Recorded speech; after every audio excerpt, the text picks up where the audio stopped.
Hello everyone, this is Nana and I'm Ngozi, and welcome back to our channel, Ejima. So today we are going to be talking about something that has come up a lot in the comment section of our recent videos. Okay, who is responsible for rebuilding the continent of Africa?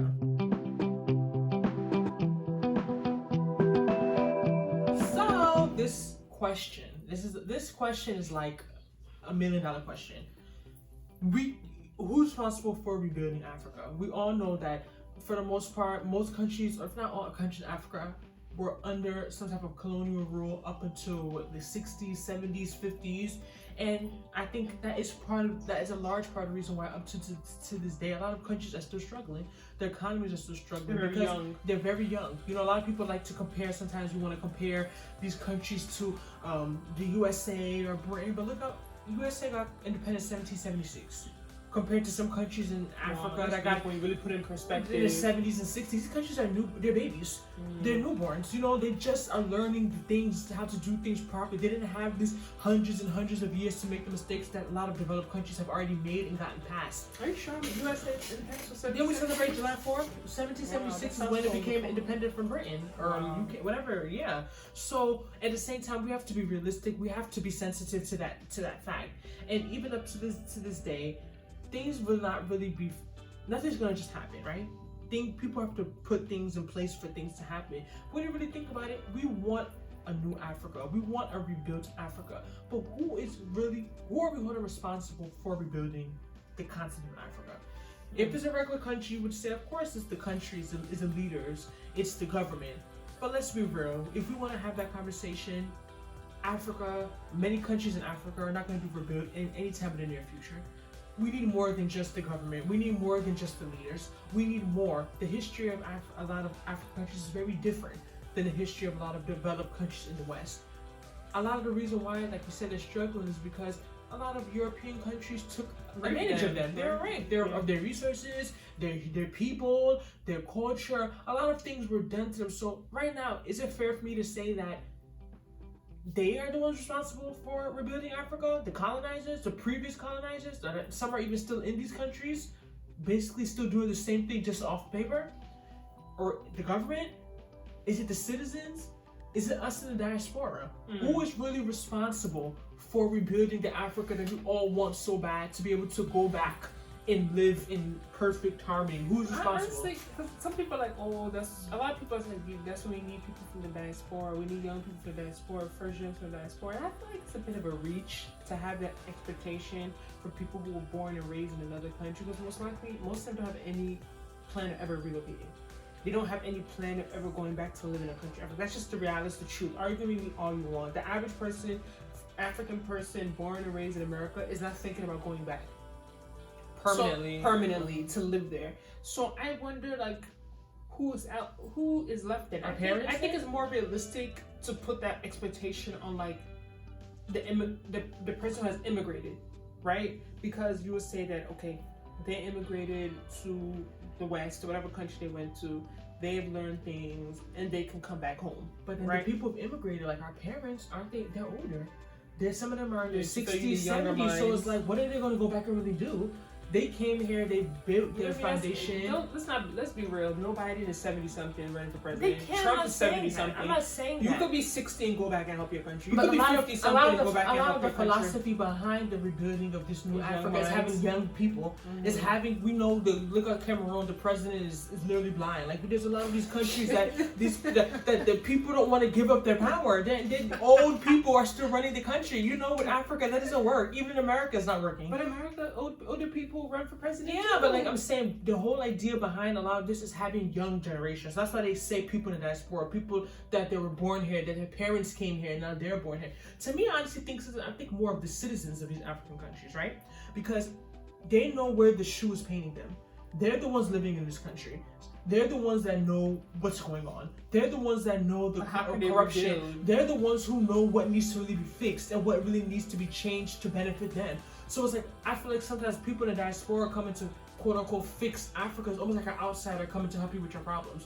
because they're not as They're not an attached. outsider. They're not an have outsider. blood. They have blood, yes, but they're not experiencing the same things you're experiencing. They may hear of it and it upsets them, or they want to help fix it, but they're not the ones actually going through this pain and going through this. You know what I mean? They won't be able to understand where you're coming from. But the citizens are arguing that the citizens may not have the resources. They may not have the exposure. You know, people. I'm not saying they're not smart people, but the idea is that when you go abroad to the perfect place in the world, you get that you know how things run. You know what it means to have an organized society. Exactly. You learn additional skills. You can go back and train other people. You can go back and help other people. So that's the idea, that you go to a country in the West and you come back to help your country. But the reality is that, like we keep mentioning with some of our other videos, we had a video you guys should reference to. We'll link it up here. Die in America and Move Back to Africa, is that you have to make your country comfortable for people, somewhat attractive for people to want to come back to. That is a reality. That is very, very hard to leave a certain country with certain amenities, a certain life, and go back. Some people feel like it's going backwards. If you talk to a lot of people, that's why they don't do it. They feel like it's going backward. Like, how could I come this far, gone through all I've gone through, to like go backwards in life? You know, you have to make it appealing. You have to give them basic necessities. You have to give them basic things that they're used to lure them back.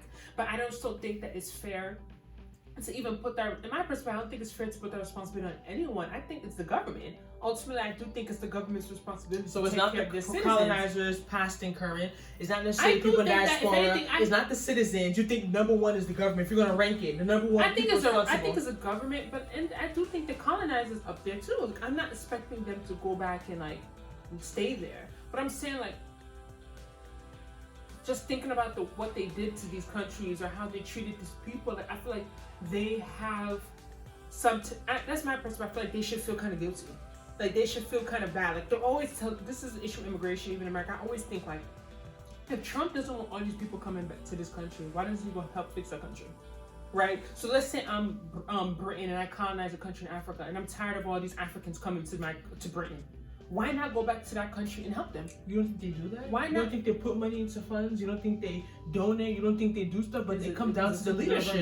If the government is not allocating those funds, people have to, people watch this video who may not be familiar with a lot of the political issues that are in a lot of countries in Africa. A lot of people just think of Africa, we talked about poverty. A lot of people think Africa is just poor. There's a lot of money in a lot of African countries. The money is there. It's not an issue. The issue is not whether the money is not there. The issue is that the money is allocated for certain things. It's not used for those things. And as a result, the people who need the money don't get it.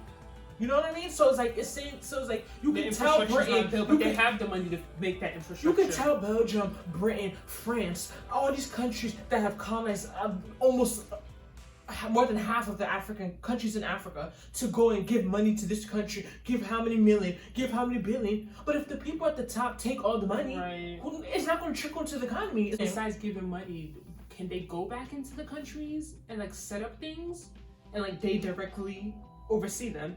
But then that comes back to, are they trying to recolonize Africa? Because if they come into Africa and start trying to get that involved with the government, it's almost like, do they want that country back? Are they trying to take over? No, kind of like let's say you go to a U.S. embassy in any country in the world, it has to be Americans working in that embassy.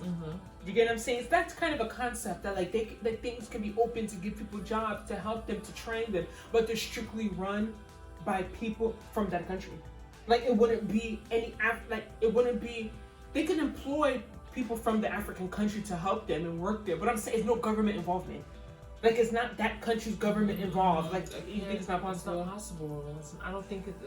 I think it's very hard to do that without infringing upon a country's government and their policies. And it's almost like you're infringing. Yeah, you're trying to tamper with their democracy. But my thing is that I honestly believe that, looking at the history of the world, no type of change comes for free. Me, I don't believe in war.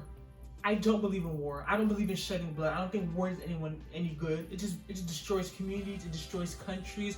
I do not believe in war. I do not believe in war one bit. But what I do believe in is fighting. You don't have to fight as in fight like, oh, we're gonna go kill each other and go. No, I don't know violence. It's kind of like civil rights movement. Like people, I think that it's time. I know we're trying to see more and more. Just seeing what's even happening in America that we live in. I really do believe that a lot of countries in Africa need a revolution. I think that's the only way. War. That's the issue. Will it lead to war? That's my fear. Is it a way? Because I know how a lot of these regimes are. A lot of these countries are very. They're very. What's the word I'm looking for? Yeah, like they're very like. There's no they're called democracies, but they're not democracies. They're called the federal, the republic. They're no, like their government takes control of everything. So the way I can just go out on the street and protest for Black lives or protest for this and that. And other people in different parts of the world don't have that luxury. They're easily thrown in jail. They can even be killed just for going opposite of what the government is saying. But I think it's just so important people to understand the power that sometimes as human beings we forget our reach and we forget our power. We forget how we can impact people with just the littlest things. Like you don't have to go and maybe like donate $1 billion. But if let's say one university decides we're going to make an initiative to strike for this or we're going to protest for that, you'll be shocked at how the change that could come about just one thing, just a small action like that. So I think sometimes because of the type of democracies that exist in some countries of Africa, a lot of people are fearful. You know, they become very because everyone has to do it. It can't be 10 people doing it. Everyone has to do it. You know what I mean? Even so, it's like if everyone is doing it, the government can't kill everyone. They can't hurt everyone. It has to be like everyone stands up and says, okay, we're gonna do this together. We're gonna fight this fight together. It can't be a scanty amount of people that's standing up for the whole country. Because those scanty amount of people are gonna get hurt. Killed easily. You know what I mean? They're gonna be targeted, right? So I just feel like sometimes like it is frustrating. It's very interesting to put into perspective about a lot of these countries really, really being babies and really, really being new. But it's like, is someone gonna give us an excuse being that we're in 2020? For example, even like starting a YouTube channel in 2020. In 2010, you can say, oh, well, I didn't know this, I didn't know that. But in 2020, there's more information about YouTube everywhere. There's masterclasses, there's webinars, you get what I'm saying? Of course, you're still not going to have a learning curve. Yeah. Doesn't mean you're still not going to make mistakes no matter when you start. So that's the thing, even if a country becomes independent today, it will not be perfect. Right. Even in 2020, because they still have to learn how to be a democracy. They have to learn how to work with each other. They have to learn how to rule. They have to learn how to put in policies and do things a certain type of way. So it doesn't matter. I think I understand that to an extent you can't keep, because you guys are not, some African countries are not too new to learn how to steal, but they're but you don't want to give excuse that they're new to put in policies to help their people. If you know enough to go and steal, you're not new enough to give me all those other excuses. Right. So that's when I can understand that. Yeah, don't come with those type of excuses. But at the same time, we do have to be sensitive that these countries are very new, and when did very young in terms of being independent and working without the hand of a colonizer over them. I just finished reading Desmond Tutu's book, A Cry in the Wilderness, and I learned so much. I'm just like, wow, like I literally feel like I was reading about the civil rights movement, like the Black conscious movement. Everything they talked about that, the same issues we're dealing with here. But obviously, they're not a perfect nation, but they have some type of organization, right? So I just feel as if just putting that responsibility on anyone, I just feel like it's not fair. I just feel like anyone, the government's no, I'm talking about any like citizen, diasporan, immigrant, person that immigrated. I feel like it's kind of not fair, like to put. Cause at the end of the day, if multiple people don't join it together, one person doing it at a time, what are they really gonna do? You get what I'm saying? It's not like they may not help people, but you need a force. You need a lot of people to make a big. You as yourself can do something, but. 100 people doing it, 1,000 people doing it, 10,000 people doing it, 100,000, it makes more of an impact. Yeah. It makes more of it. But yeah, definitely, I get where you're coming at. But let us know who's responsible for rebuilding Africa. Who do you think is responsible for rebuilding the continent of Africa? Is it fair to put that on anyone? Do you think is it equal? Like everyone needs to come bring something to the table? I think that may be a little fair. You know, what you can do, you come and do it. What the next person can do, number one, the government. Yeah, the government, who are getting paid to fix their country. That's their job. That's what they're employed to do. But other than the government, do you think that everyone should come equal? Do you think that certain people are more responsible for fixing their countries than others? Let us know how you feel in the comments section. Don't forget to like and subscribe. Check out our other videos that we'll have linked up here. And we'll see you in our next video. Bye!